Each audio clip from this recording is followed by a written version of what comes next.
आइए देखते हैं टीआरई 2, 1, 2, 3 में पूछे गए प्रश्नों को। पीवाईक्यू देखते हैं, previous year question.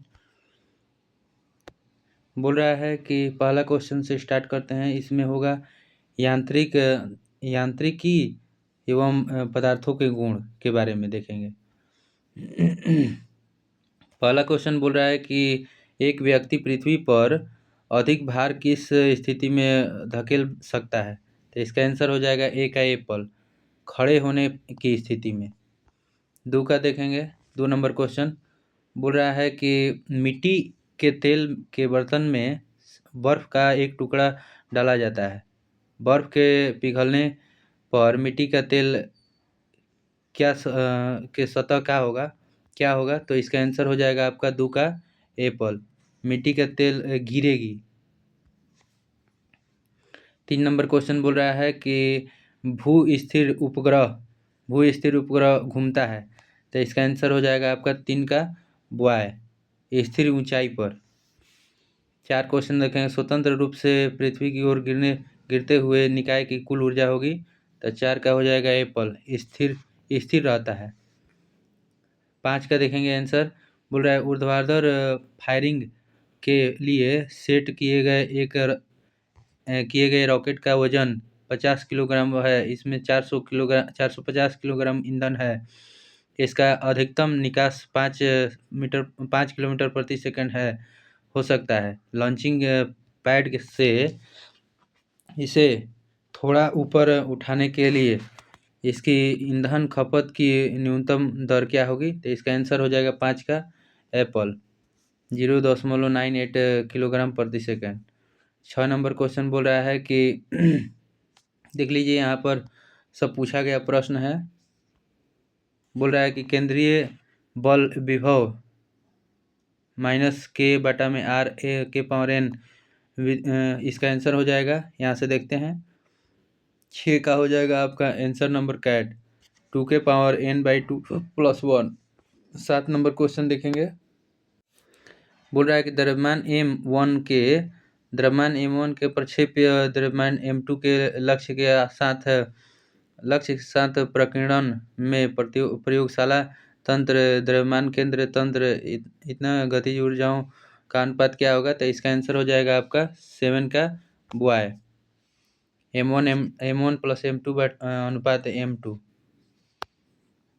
8 number question देखेंगे। एक निश्चित समय के लिए किसी तरल पदार्थ के प्रवाह वेग के विश्लेषण में एक आंतरिक वक्र खींचा जाता है ताकि यह वेग सदिश के लिए हर जगह स्पर्श रेखा हो। इस वक्र को आमतौर पर किस रूप में जाना जाता है? तो 8 का आंसर हो जाएगा आपका कैट, धारा रेख। 9 देखेंगे। कह रहा है कि विंडो या घरेलू क्लीनर या परफ्यूम स्प्रे के रूप में इस्तेमाल किए जाने वाली स्प्रे बोतलें किस पर काम करती है? तो ये हो जाएगा 9 का बॉय, बर्नौली के सिद्धांत पर काम करती है। इसका आंसर देख लेंगे। 10 का बॉय होगा, 17%। 11 नंबर क्वेश्चन देखेंगे। यदि अवमंदन बल वेग के समानुपाती हो तो बताइए कि किसी दोलक का आनुपातिकता स्थिरांक क्या होगा? तो इसका आंसर हो जाएगा 11 का एप्पल, kg/s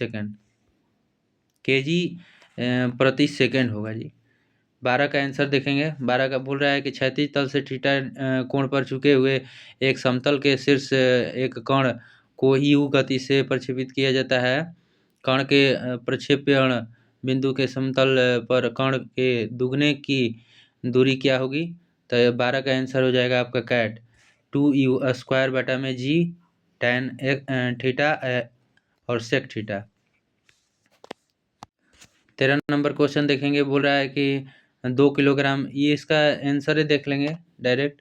इसका आंसर हो जाएगा 13 का कैट, 55.2 वाट।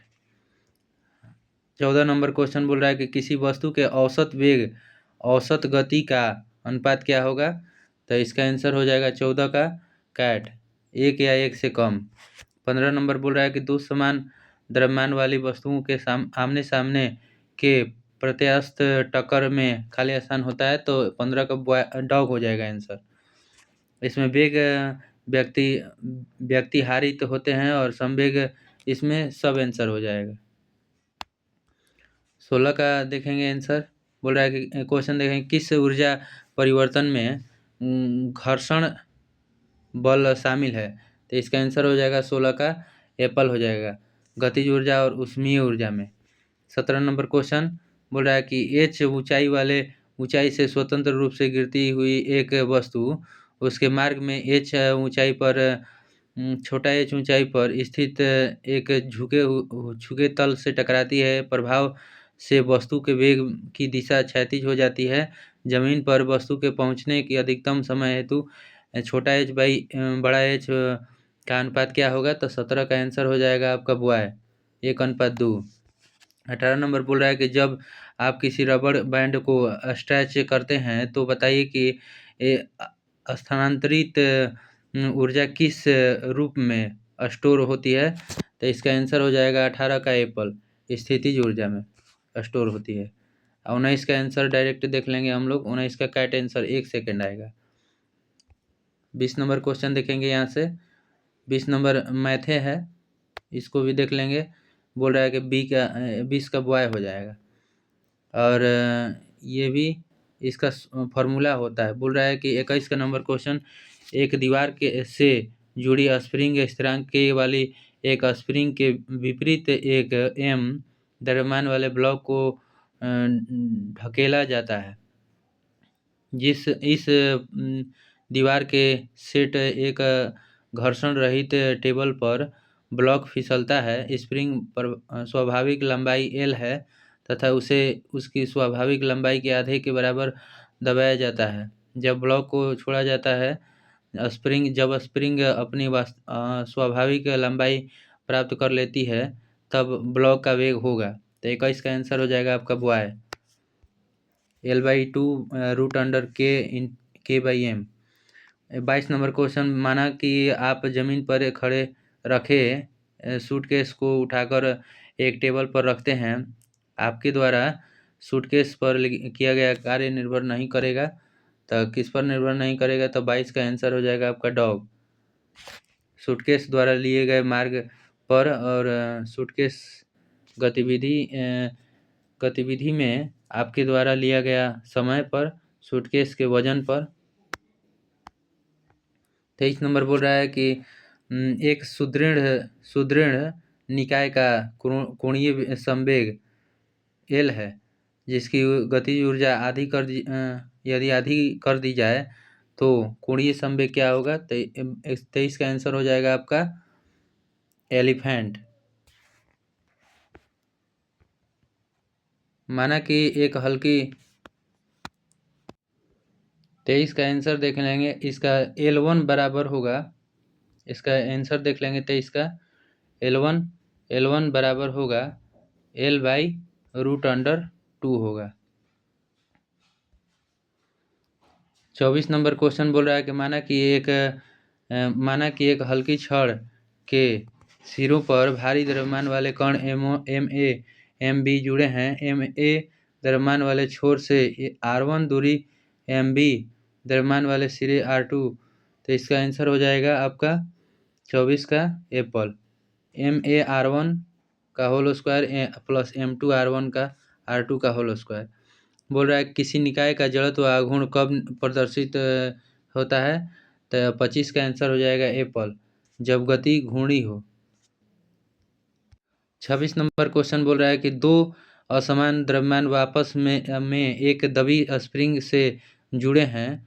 जब एक माचिस से धागे को जलाकर स्प्रिंग को छोड़ा जाता है, तब दोनों द्रव्यमान एक दूसरे से दूर छटकते हैं, समान होगा। तो 26 का आंसर हो जाएगा आपका बॉय, संवेग के साथ। 27 नंबर क्वेश्चन बोल रहा है कि बढ़ते ताप के साथ ठोसों में तापीय प्रसार का कारक है। तो 27 का आंसर हो जाएगा आपका कैट, जालक कंपन की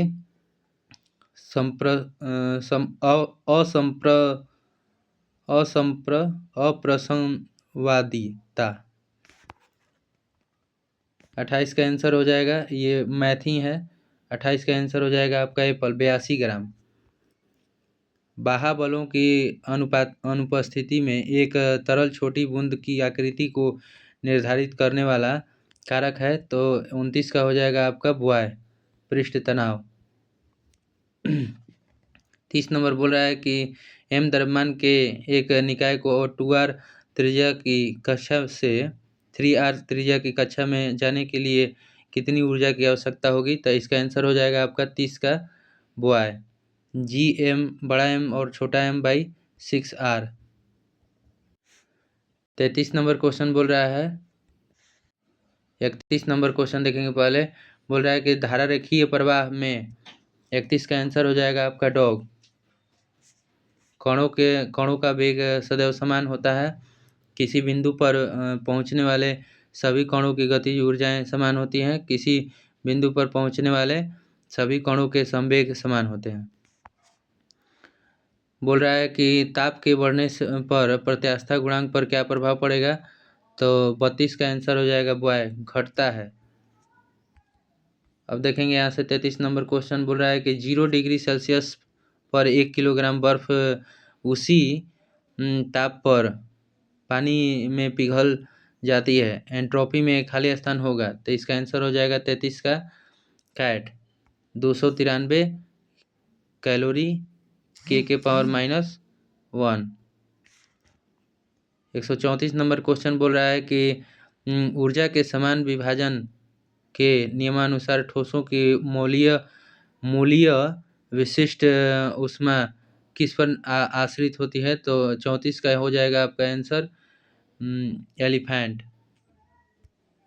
इसका आंसर हो जाएगा गैसीय स्थिरांक R पर निर्भर करता है। इसका आंसर जान लें, ठीक है। आगे 35 नंबर क्वेश्चन बोल रहा है कि एक कण 10 सेंटीमीटर आयाम के साथ सरल आवर्त गति करता है। केंद्र पर अधिकतम चाल 5 मीटर प्रति सेकंड है के लिए अंतिम बिंदु पर न्यूनतम त्वरण क्या होगा, तो इसका 135 का आंसर देखेंगे कैट हो जाएगा 250 250 मीटर प्रति सेकंड स्क्वायर। 36 नंबर क्वेश्चन कौन सा सबसे कम घर्षण उत्पन्न करता है, तो यहाँ से हो जाएगा 36 का बॉय रोलिंग घर्षण।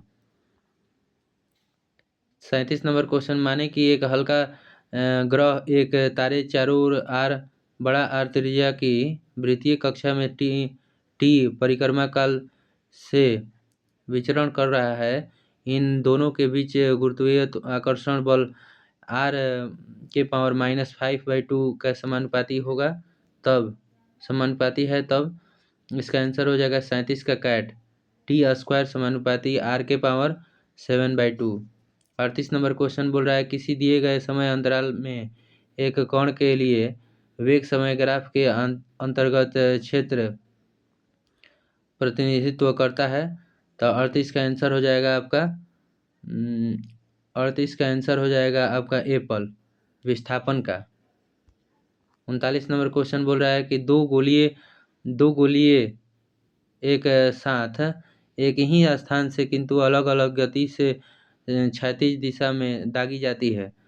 कौन सी गोली मैदान को पहले भेदेगी, तो 39 का आंसर हो जाएगा कैट दोनों एक साथ भेदेगी।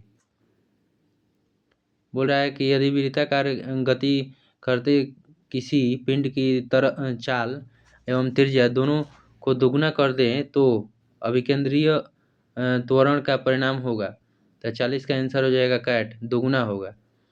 41 नंबर बोल रहा है केपलर का द्वितीय नियम आधारित है, तो 41 का कैट हो जाएगा। बोल रहा है कि कोणीय संवेग के संरक्षण पर। 42 नंबर क्वेश्चन बोल रहा है कि कौन सी सदिश राशि नहीं है, तो इसका आंसर हो जाएगा 42 का एप्पल। गति एक सदिश राशि नहीं है, वेग विस्थापन सदिश है और गति अदिश है। निम्नलिखित में से ऊष्मा का सबसे अधिक कुचालक कौन सा है, तो इसका आंसर हो जाएगा 43 का बॉय शीशा। 44 बोल रहा है कि कौन सा मात्रा स्वतंत्र गुणधर्म है, तो 44 का आंसर हो जाएगा कैट द्रव्यमान। 45 नंबर बोल रहा है कि कौन सा न्यूटन के गति के तीसरे नियम का उपयोग करता है। तो न्यूटन के गति के तीसरे नियम 45 का हो जाएगा डॉग, यानी इसमें ढेर सारा आंसर हो जाएगा, तीनों आंसर हो जाएगा। किसी गतिमान वस्तु के लिए विस्थापन और दूरी अनुपात होगा, तो 46 का आंसर हो जाएगा एप्पल, हमेशा 1 से कम होता है। बोल रहा है कि वह एक बस की चाल 10 सेकंड और 36 किलोमीटर प्रति आवर से जाती है, तो इसका त्वरण क्या होगा। तो 47 का डॉग है 1 मीटर प्रति सेकंड स्क्वायर। 48 नंबर, जब किसी पेड़ की शाखा को हिलाया जाता है, पके हुए फल शाखा से अलग होकर गिर जाते हैं, उदाहरण कौन सा है। तो इसका प्रथम नियम, न्यूटन का प्रथम नियम हो जाएगा 48 का एप्पल। 49 नंबर देखेंगे, रॉकेट किस संरक्षण सिद्धांत पर काम करता है। तो संवेग संरक्षण के सिद्धांत पर, 49 का कैट। 50 नंबर बोल रहा है, गुरुत्वाकर्षण के नियम के अनुसार गुरुत्वाकर्षण बल लगता है। तो इसका आंसर हो जाएगा 50 का एप्पल, कुछ भी द्रव्यमान वाले किन्हीं, कुछ भी द्रव्यमान वाले किन्हीं। 51 नंबर क्वेश्चन देखेंगे, बोल रहा है कि चंद्रमा के सतह के नज़दीक 2 अलग अलग द्रव्यमान की वस्तुएं मुक्त रूप से गिर रही हैं, तो 51 का आंसर हो जाएगा आपका एप्पल, किसी भी क्षण उनका वेग समान होगा। 52 का m और 4m द्रव्यमान के 2 वस्तुएं समान गतिज ऊर्जा से चलायमान हो तो उनके वेग का अनुपात होगा। तो 52 का आंसर हो जाएगा कैट, 2:1। 53 नंबर बोल रहा है कि 400 न्यूटन वजन की एक लकड़ी ऊर्ध्वाधर सीढ़ी पर चढ़ती है, अगर जी का मान 10 मीटर प्रति सेकंड स्क्वायर है, तो 2 मीटर सीढ़ी में चढ़ने लड़की द्वारा किया गया कार्य क्या होगा। तो इसका आंसर हो जाएगा 53 का बॉय, 800 जूल। मल्टीप्लाई कर देंगे, 400 दूनी 800। बोल रहा है कि किसी वस्तु की गतिज ऊर्जा स्थितिज ऊर्जा का योग क्या लाता है। तो यांत्रिक ऊर्जा, 54 का कैट हो जाएगा, यांत्रिक ऊर्जा का संरक्षण। 55 नंबर बोल रहा है, एक वस्तु एक से ऊंचाई से मुक्त रूप से गिर रही है, तो आधी ऊंचाई तक आने के पश्चात उस वस्तु का में होगा। तो 55 का हो जाएगा आपका बॉय, आधा स्थितिज ऊर्जा आधा गतिज ऊर्जा। 56 का आंसर देखेंगे, क्वेश्चन ये मैथ का है। 57 नंबर क्वेश्चन बोल रहा है कि एक तरल जिसका घनत्व मरकरी के घनत्व से दोगुना है, उपयोग बैटरी में किया जाता है, वायुमंडल दाब द्रव के कितना सेंटीमीटर के बराबर होगा। तो 57 का आंसर हो जाएगा आपका डॉग, 38 सेंटीमीटर।